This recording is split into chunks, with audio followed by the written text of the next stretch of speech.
भाई सर आ चुका हूं आपके साथ एक नए वीडियो में। इस वीडियो में हम बात करने वाले हैं क्लास 12 के विद्यार्थियों के लिए स्पेशल 50 मोस्ट इंपोर्टेंट इडियम्स और फ्रेज के बारे में। इडियम्स फ्रेज जिसे हिंदी में मुहावरा और लोकोक्ति कहा जाता है, तो उस टॉपिक को हम बारीकी से समझेंगे और 50 गिन के आपको हम लिखवाएंगे। और मेरी गारंटी है कि बोर्ड के एग्जाम से इस 50 में से ही एक वन वर्ड इडियम्स फ्रेज आपको दिखेगा।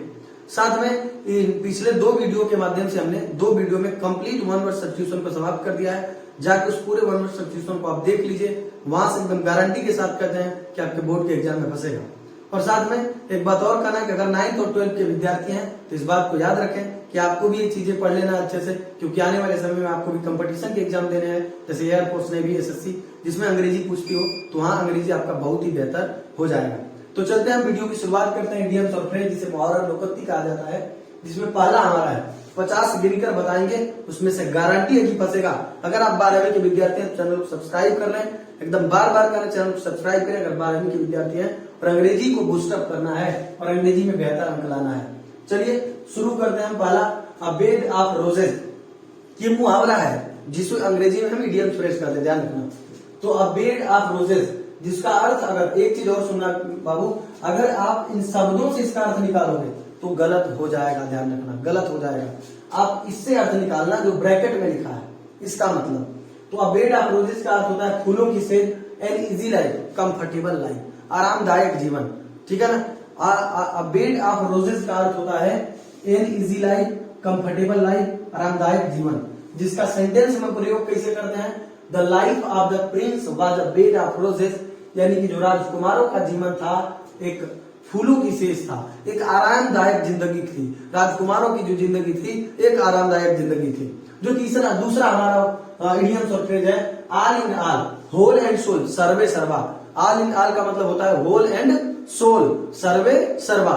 सर्वे सर्वा मतलब पूरा वही है वहां का। जैसे the prime minister is all in our country, जो प्रधानमंत्री है, प्राइम मिनिस्टर प्रधानमंत्री इज ऑल इन ऑल, सर्वे सर्वा है इन आवर कंट्री, हमारे देश के प्रधानमंत्री सर्वे सर्वा है, ठीक है। उसके बाद है ऑल एंड सन्ड्री का अर्थ होता है everyone without distinction. All and sundry, everyone without distinction का अर्थ होता है बिना किसी भेदभाव के, बिना किसी भेदभाव के। इसका सेंटेंस में यूज क्या होगा, I made tea for all and sundry at the office. I made tea, जैसे मैंने चाय बनाया, ऑफिस में मैंने चाय बनाया बिना किसी भेदभाव के, यानी ऑफिस में मैंने चाय बिना किसी भेदभाव के बनाया ऑफिस के लिए। उसके बाद an apple of discord, next हमारा चौथा an apple of discord. An apple of discord का अर्थ होता है कॉज ऑफ क्वेरल, यानी झगड़े की जड़। कहा जाता है ना कि जैसे दो लोग झगड़ा कर ले तो झगड़े की जड़, उसमें एक को जना झगड़े की जड़ यही है। तो उस बात को अंग्रेजी में कहा जाता है कि एन एप्पल ऑफ डिस्कार्ड, यानी कि कॉज ऑफ क्वेरल, झगड़े की जड़। तो उसका वाक्य में यूज क्या होगा, Kashmir is an apple of discard between India and Pakistan. जो कश्मीर है हमारा, वो इंडिया और पाकिस्तान के बीच में एन एप्पल ऑफ डिस्कार्ड है, झगड़े की जड़ है।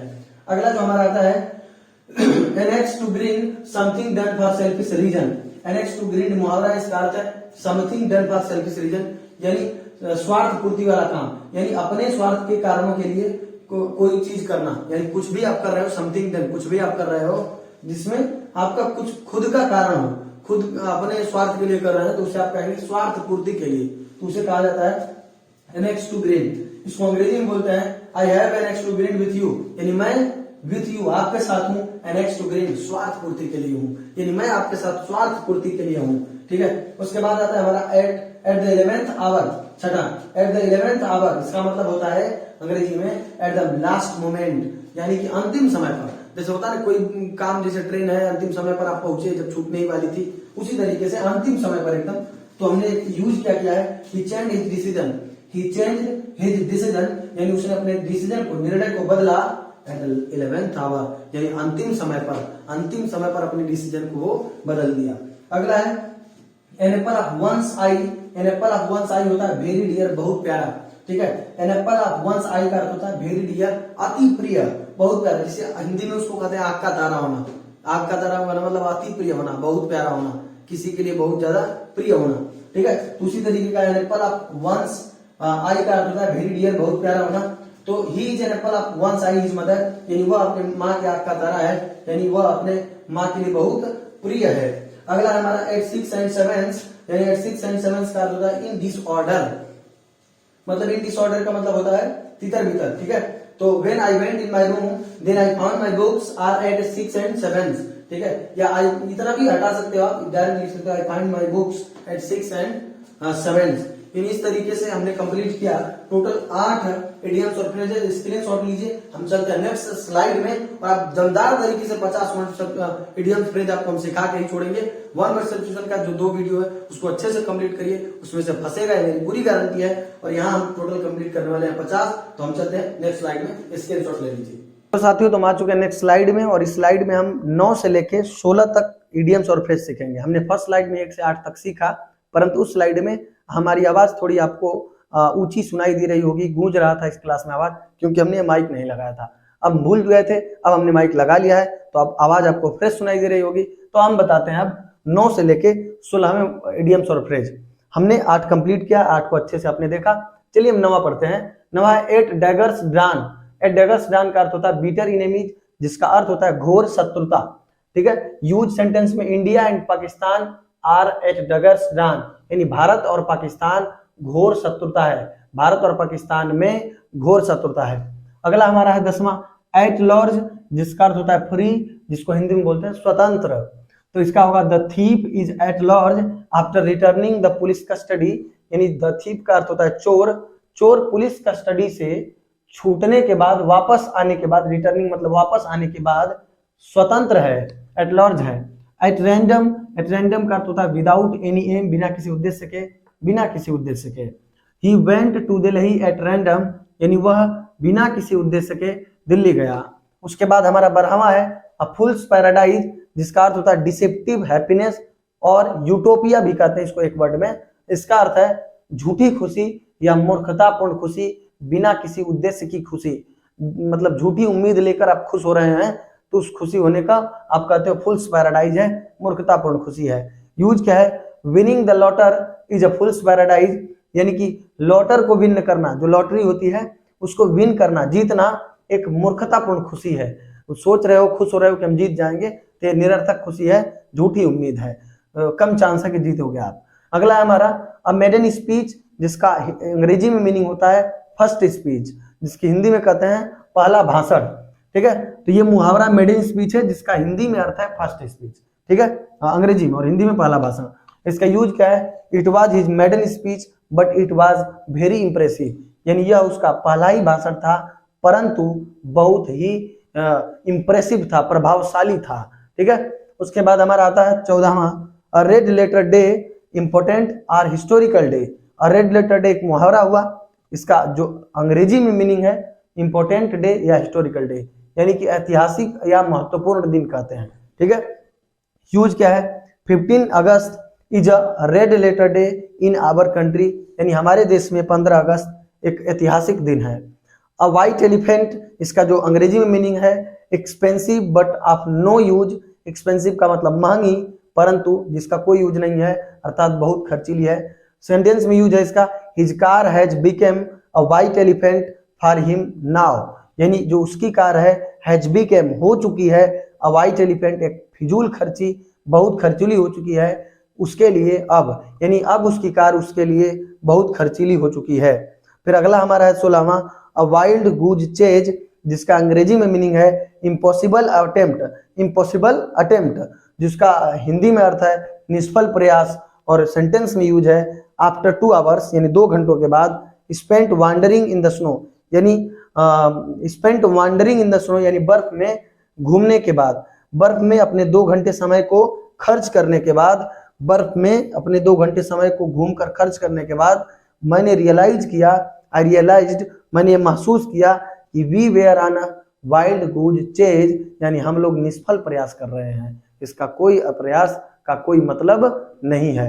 तो हमने कंप्लीट किया 16। हम बढ़ते हैं नेक्स्ट स्लाइड में और वहां देखेंगे 17 से आगे जितने भी आते हैं। तो अगर वीडियो को शुरू से आप देख रहे हैं तो अभी तक लाइक आपने कर दिया होगा, नहीं किया तो लाइक कर दीजिए। और विद्यार्थी एक बात का ध्यान रखें, आपका बोर्ड एग्जाम बहुत ही नजदीक है, आप मेहनत करें। अगर आज नहीं जगोगे तो कब जगोगे? अब जब तुम सो रहे हो तो पूरी दुनिया जग रही है, इस बात का हमेशा ध्यान रखें। जब आप डिमोटिवेट होते हो तो इस बात को सोचें आप कि जिस वक्त आप सो रहे हो उस वक्त कोई न कोई इस भारत का बच्चा पढ़ रहा होगा, तो वही एक अच्छा अंक लाएगा और फ्यूचर में वही एक इंजीनियर, अधिकारी, डॉक्टर बनेगा। इसलिए अनुरोध है आपसे कि आप भी पढ़ते रहिए। चलिए हम बढ़ते हैं नेक्स्ट स्लाइड में और देखते हैं आगे के इडियम्स और फ्रेज।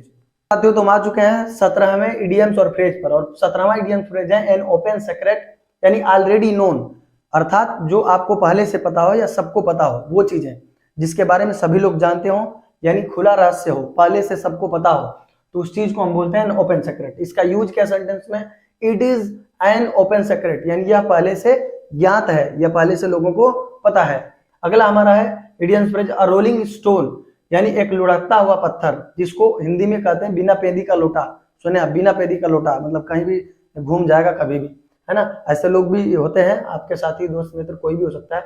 अ fickle minded man, fickle minded man का अर्थ होता है मन से ऐसा व्यक्ति जो चंचल मन का हो, कहीं भी कभी भी किधर भी घूम सकता है।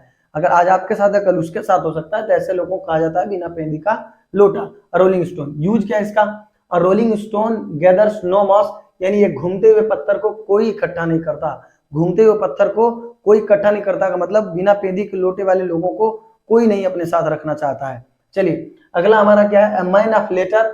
अगला मैन ऑफ लेटर का अर्थ है फेमस ऑथर और राइटर, एक प्रसिद्ध लेखक या प्रसिद्ध लेखक, कवि, जो भी बोल सकते हो। यूज क्या है सेंटेंस में, Pandit Jawaharlal Nehru was a man of letters, यानी पंडित जवाहरलाल नेहरू एक मैन ऑफ लेटर्स थे, प्रसिद्ध लेखक थे। अगला हमारा a hard nut to crack. A hard nut to crack का अर्थ होता है डिफिकल्ट वर्क, यानी कठिन परिश्रम या कठिन कार्य जो होता है उसको कहते हैं difficult work, hard nut to crack. तो अर्थ क्या इसका सेंटेंस में यूज कर देते हैं, to become an IAS is a hard nut to crack, यानी IAS बनना कठिन कार्य है, ठीक है। जिसको कहते हैं दांतों तले चने चबाना, लोहे चबाना, उस टाइप का ये कुछ है कि दांतों तले लोहे चबाना, इस तरीके का अर्थ है ना, लोहे का चने चबाना, इस तरीके का आपने सुना होगा, लोहे का चने चबाना, तो वही टाइप का है कुछ कि मतलब IAS बनना एक लोहे के चने चबाने के बराबर है, हार्ड नट टू क्रैक है। उसके बाद क्या है कि लायन शेयर का अर्थ होता है ग्रेटेस्ट शेयर, यानी बड़ा हिस्सा, ठीक है, ग्रेटेस्ट शेयर एक बड़ा सा हिस्सा। तो he got the lion share of his father's money, यानी अपने पिता के धन का बड़ा हिस्सा वो पाया। अगला हमारा है 22वां, अ लेम एक्सक्यूज, मतलब फॉल्स एक्सक्यूज, झूठा बहाना, जिसका अर्थ है you always give a lame excuse for the same, यानी फॉर द सेम मतलब इसी तरीके से तुम हर बार एक झूठा बहाना करते हो। फिर अगला हमारा है अ ब्लैक शिप, जिसका अर्थ होता है यूजलेस मैन, यानी बेकार आदमी, ठीक है, black sheep. Every family has a black sheep disliked by all, यानी हर परिवार में एक बेकार आदमी होता है, डिसलाइक्ड बाय, जो सबके द्वारा डिसलाइक किया जाता है, नापसंद किया जाता है। हर परिवार में एक ब्लैक शिप होता है, बेकार आदमी होता है, जो सभी के द्वारा डिसलाइक किया जाता है, ठीक है। A drop in the ocean, जिसका अर्थ है मोर नीड बट लिटिल थिंग, ज्यादा जरूरत लेकिन छोटी चीज, जैसे ऊंट के मुंह में जीरा, उस टाइप का कुछ है। ड्रॉप इन द ओशियन, ऊंट के मुंह में जीरा वाला एक सेंटेंस है, ज्यादा जरूरत लेकिन छोटी चीज, जरूरत ऊंट को ज्यादा थी, आपने छोटी चीज दिया, तो इसकी हिंदी तो ये हो गई, परंतु वही मुहावरा का ही अंग्रेजी है, ऊंट के मुंह में जीरा टाइप का। तो सेंटेंस क्या है, his knowledge of English language is a drop in the ocean, यानी जो उसका अंग्रेजी का ज्ञान है वो ऊंट के मुंह में जीरे के बराबर है, मतलब एक थोड़ा सा अंग्रेजी का ज्ञान है उसके पास। अगला है बोन ऑफ कंटेंशन, यानी काजेज ऑफ डिस्प्यूट, यानी काजेज ऑफ क्वेरल, झगड़े की जड़। तो फिर से आया Kashmir is a bone of contention between India and Pakistan. तो इसको पहले आप सभी लोग स्क्रीनशॉट ले लीजिए, और हमने इस पूरे लगभग 25 इडियम फ्रेज को कंप्लीट किए। तो इस वीडियो में केवल इतना ही रहेगा, नेक्स्ट वीडियो में हम 26 से लेकर 50 तक कवर करने का प्रयास करेंगे। अगर ये वीडियो पसंद आया हो तो कमेंट में जरूर लिखिएगा कि वीडियो आपको बहुत अच्छे से पसंद आया। अगर आपके लिए यूजफुल होता है तो हमारे लिए इससे सबसे बड़ी बात कोई नहीं हो सकती। तो वीडियो से बने रहें, और नए हैं तो चैनल को सब्सक्राइब कर लें, और साथियों अपने जितने भी क्लास 12 के मित्र हैं उन सभी को ये वीडियो भेजिए, क्योंकि अंग्रेजी अगर उनकी कमजोर होगी तो दिक्कत हो सकती है बोर्ड के एग्जाम में। उनकी अंग्रेजी बेहतर करने के लिए आप भी थोड़ा उनका मदद करें और अच्छे काम को अंजाम दें। तो थैंक यू, मिलते हैं नेक्स्ट वीडियो में 26 to 50 इडियम्स और फ्रेज के साथ। Thank you all.